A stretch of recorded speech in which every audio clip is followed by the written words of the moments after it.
newspaper briefing. My name is Dabiri Gifts and I have Mr. Mustafa Abdul Malik with me in the studio. Good morning, sir. And you're welcome to the show.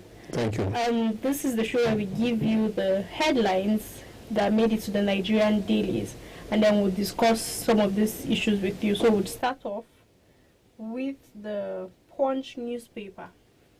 The major headline on the Punch newspaper has it that ASU strike, NLC rejects Buhari's 2-week ultimatum, insists on protest. NLC falls 2-week timeline, says 3 days enough to meet demands. Planned protest illegal. Nigeria Labour Congress partisan, says government. ASU says no going back on protest. Aviation workers plan strike. Also on the Punch newspaper it says anti-Shetima forces angry as Tinubu defends running mates.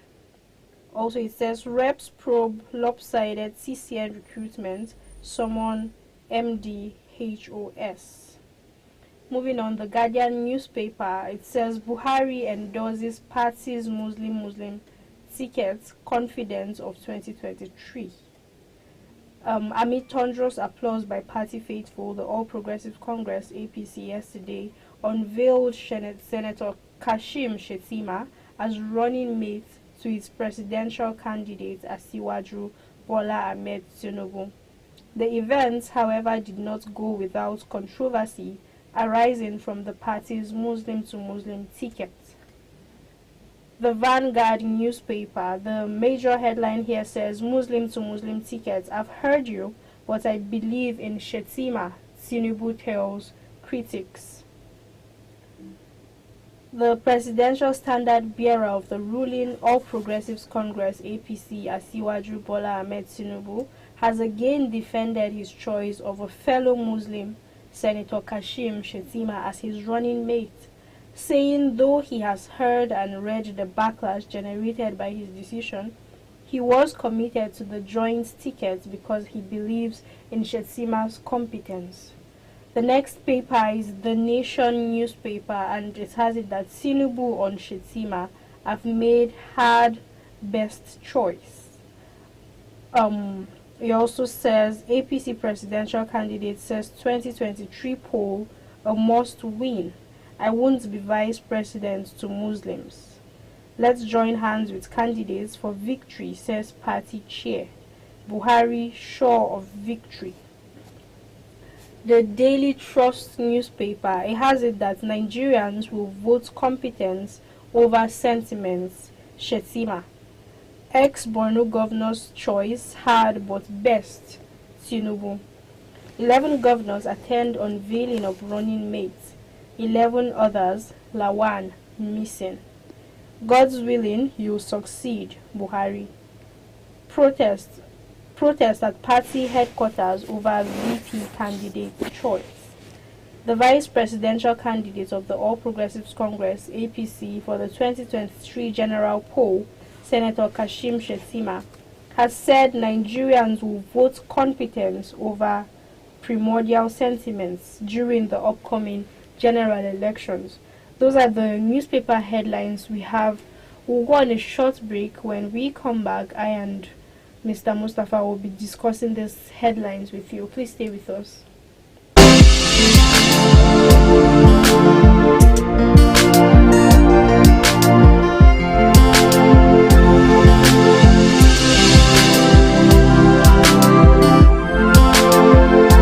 The National Leader Movement of Progressive Youths of Nigeria.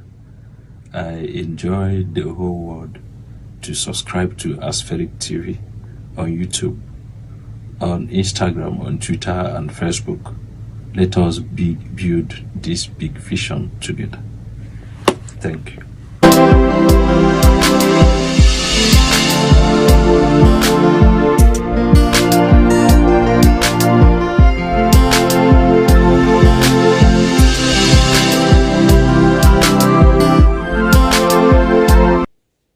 Welcome back.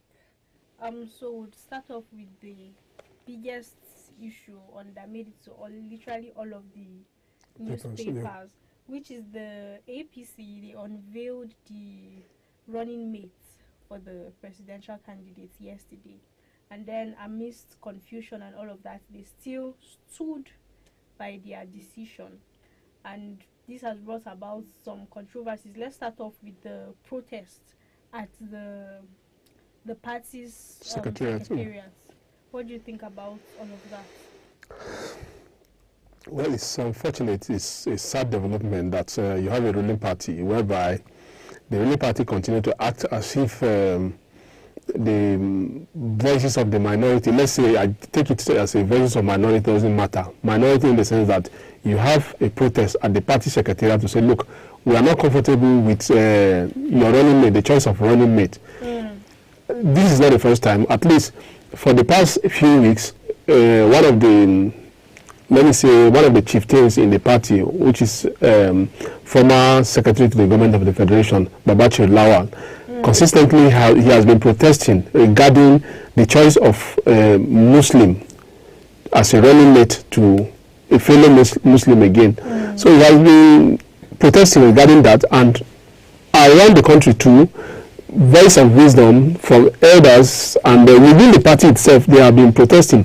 But you discover that instead of giving a cogent reason to say, okay, this is the reason, but the presidential flag bearer himself, Bola Ahmed Tinubu, is not saying that, look, I have made the right decision, I took the right decision, and the right choice is Shetima.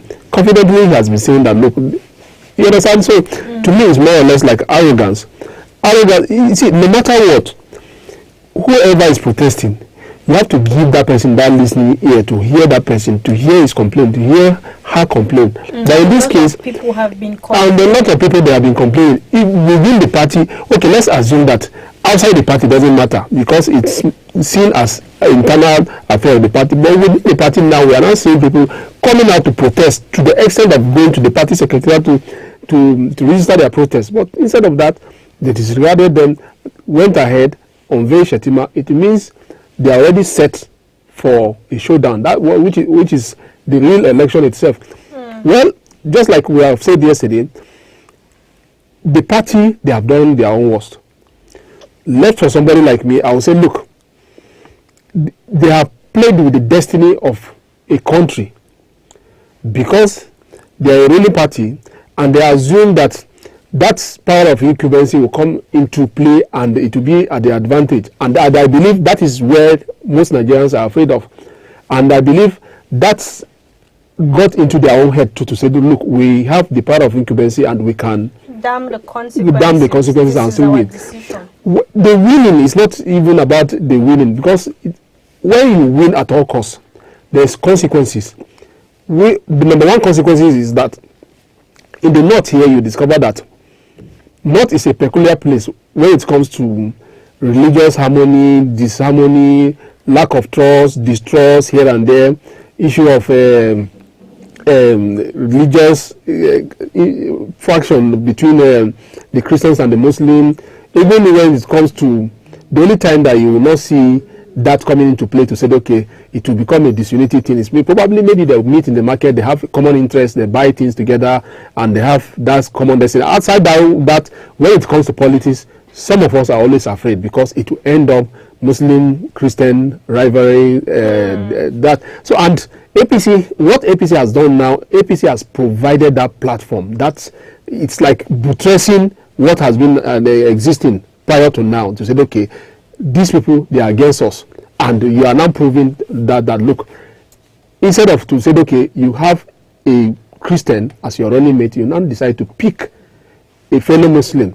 And let's not get it wrong. Let's not get it wrong. This thing, before Tinubu made his choice, already there was this rumor around that he want to pick a Muslim, and he still went ahead to do that. You understand? At times in politics, your opponent, you can preempt your opponent by trying to like set the agenda of what he or she intend to do. By the time you do that, you now preempted that person and he will do something contrary to that to make sure that at least to prove you wrong. But in this case, they have proved the doubting Thomas right to say, okay, this is what they want to do, and they did it. They damn all the consequences. Well, at the end of the day, let's assume that they win. If they win, how are we going to have the presidency? The presidency will now be a president, the Muslim, his vice a Muslim. Probably if the secretary to the government, okay, let's keep the secretary to the government outside it. We look at the Senate president. If the Senate president decides to be a Muslim too, because these are political permutations that it will be down on us. So it's, in fact, to me, what APC have done, they have succeeded in disuniting Nigerians instead of galvanizing or uniting Nigeria. They have succeeded in disuniting us, and let for the electorate, everybody should go to the drawing board to ensure that they kill this at the poll. This disunity of a thing. So let's still talk about another controversy that's happened yesterday at that event. Yeah. So you recall that Khan is completely against the Muslim to Muslim ticket, and then they released this circular to like dissuade the Christian faithful per se from endorsing this as well. Yes, yes. And then they advise that their people should look out for competence and other qualities. And then yesterday we saw some fake clerics per se at the venue. What do you think about that? I mean, it's I feel like it's disgraceful left to me, because why go that length? Well, it's just like, you know, I was discussing with someone this morning before this coming to the studio. I told the person, I said, look, imagine a ruling party descending so low to the extent.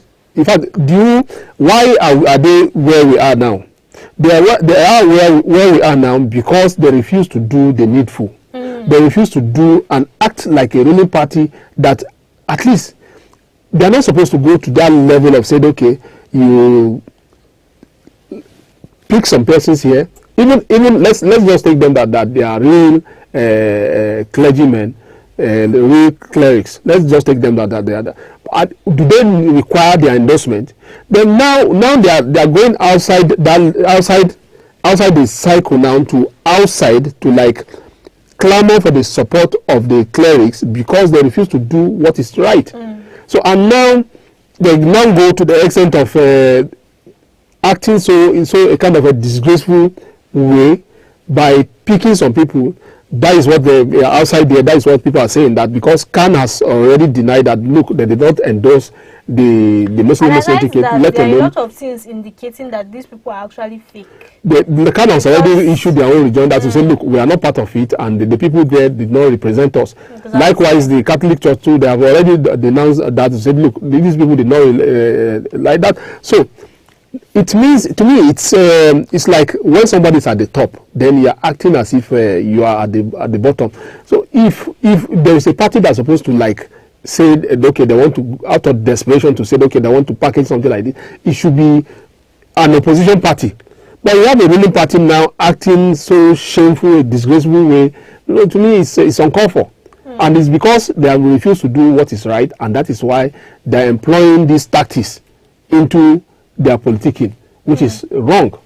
Let me use this point that you just brought up. You said a big party acting like they are at the bottom. Exactly. So we can just round that up by saying big dogs don't bark. If they were actually big and all of that, they won't have to go this length. So let's move on to other issues. The ASU, the whole issue of the president giving a directive that the strike should be ended in 2 weeks. In 2 weeks, yeah. We can see that NLC, that's Nigerian Labour Congress, have decided to embark on protests. And then they have said that there's nothing that is going to change this decision of theirs. And then they've set the dates for July 26th and 27th for their protest. So what do you think about this development?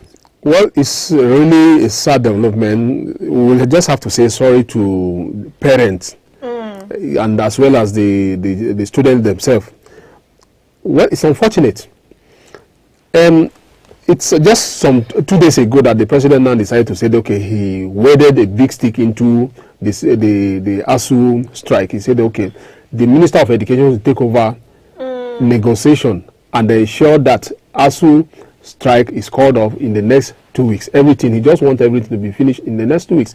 But as you can see now, before even the presidential intervention, the NLC has already taken a position to say, look, without standing behind ASU. From what they are saying, government is not ready to do anything positive to ensure that the children are back in the school. That is why they decided to say, okay, they will push and put pressure on the government to ensure that this thing is resolved amicably now. So now NSC will not wait until the presidential intervention take effect, or ASU decide to say, okay, we are calling off. They are not going to wait for that, because already ASU are on their own.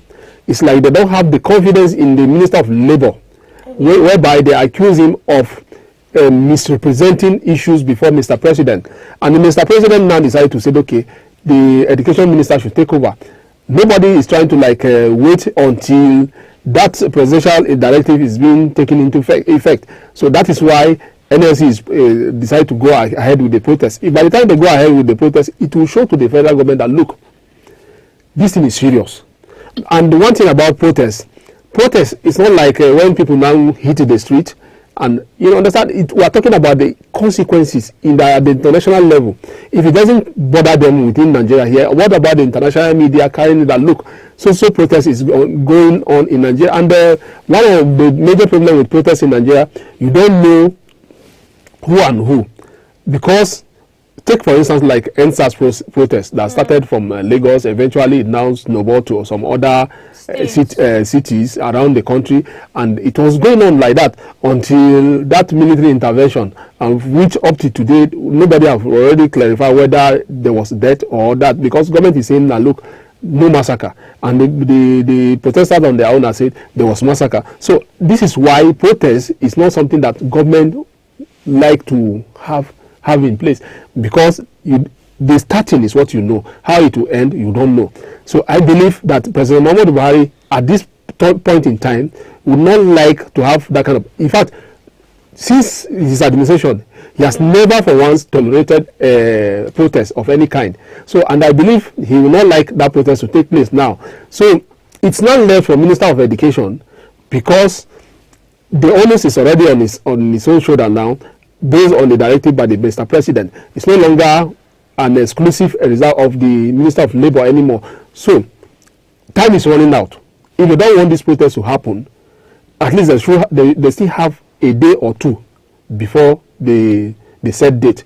So they should be able to come out to say, okay, this is what's on the table, and this is what we are going to do. Sign whatever thing that needs to be signed. Then ASU will now decide to say, okay, they will study the modalities, they will study all the suggestions, and they study what they have signed, and issue the directive on their own directive to individual schools to make sure to call off the strike. All right. So moving on, still on this strike issue, aviation workers plan strike. So that means there will be no flights. Yeah. Probably. But what do you think about that? Because a lot of our leaders and then the people at the top, that is what they use. That is their major means of transportation. So I feel like that will probably not last long. But still, we don't know how that will play out, because they were complaining about the prices of aviation fuel that has skyrocketed by like a whole lot of money, and then nothing was really done about it. So now they intend to take action. Do you think that this action is going to prompt the government to look into this issue in the aviation sector? Well, the number one thing that we have to ask ourselves, some of this happening, is it only within Nigeria alone? But if you look at there's no any international TV channel that you tune on today that you will not see issues of one problem or another problem relating to the economy, to relating to one thing or the other thing, due to the global economic recession. So it's not like it's a Nigerian problem alone, but just that it's more of a Nigerian problem now, because our economy has been unstable even before the COVID-19, and then the war in Russia, between Russia and Ukraine, whereby it now give an economic contraction at the international, at the global level. So now the aviation is suffering. The aviation industry is suffering. A lot of airlines, they find it very difficult to operate. Right. Some, I think last month or so, last 2 months ago, the airline operators, on their own, they decided to say they are embarking on protests. But this time around, it's the aviation sector, the workers there that are embarking. But 2 months ago, it was the operators, the airline operators, the owners of the airline that said that they are proceeding on protests, whereby they will ground all their flight. But government did not do much. I believe that what they want is a situation of government intervention. Worldwide, government do intervene in critical sector of the economy. For instance, like aviation, which is part of the major transportation, government is supposed to intervene to give a kind of a bailout. But this time around, is it only the bailout that matters? No. What they are complaining about is aviation fuel, which is highly has gone out of their control. And the transporters, the people that use air transportation, they still want to maintain that rate, that fare rate that they have been. Well, they increased the fare, but still it's because they are saying that this of their per liter of their fuel, aviation fuel, that is goes as high as 700 naira per liter.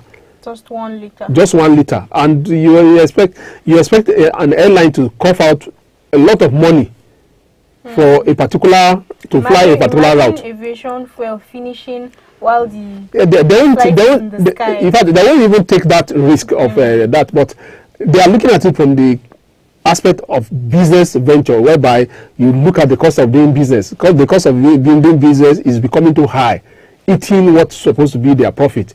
But we are talking about only fuel now.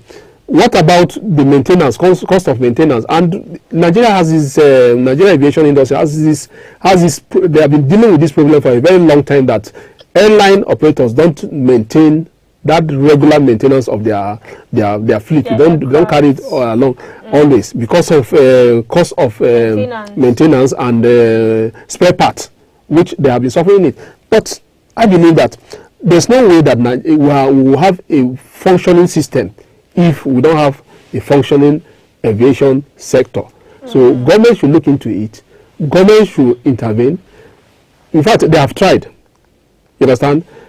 They need to do more. They need to do more. You know, when the government liberalize aviation sector to say, okay, players should come in, players now come in, they issue licenses here and there. But the fact is that something is wrong somewhere, because a situation whereby an airline, a thriving airline now will start, instead of thriving to continue to thrive, they will now become moribund.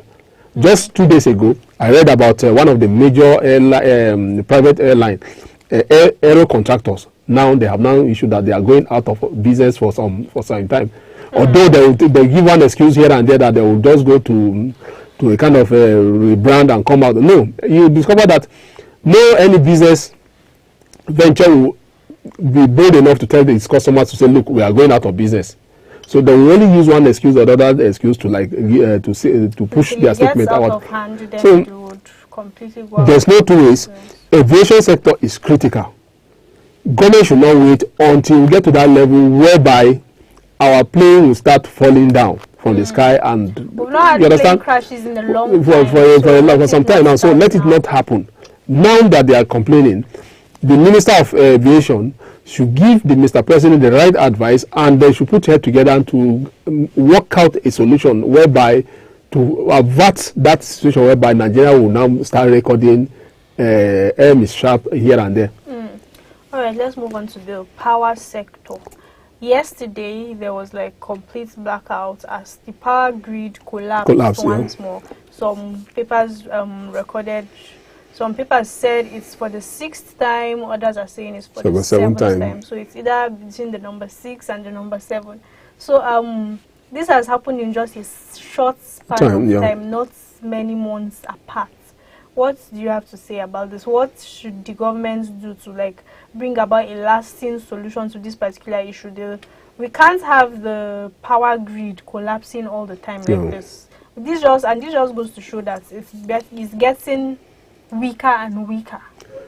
Well, the truth is that I don't think that we have a master plan for our energy plan. A country that is over 200 million population, we're supposed to have a blueprint, a kind of a master plan for our energy need and how we'll go about it. Now, government, everything about energy is on exclusive reserve of the federal government, whereby it's only the federal government that determine how we generate the fuel, how we generate the power, and how we distribute it. Now, there are things that Nigerians that are not even aware about it. For almost 3 years or 4 years now, our power generation is not increasing. Since the power generation is not increasing, the little that we have, which is about 6,000 megawatts that we have been managing, suddenly it now dropped from 6,000 megawatt now to between 2,000 to 3,000 megawatts, and that has constituted a bigger problem.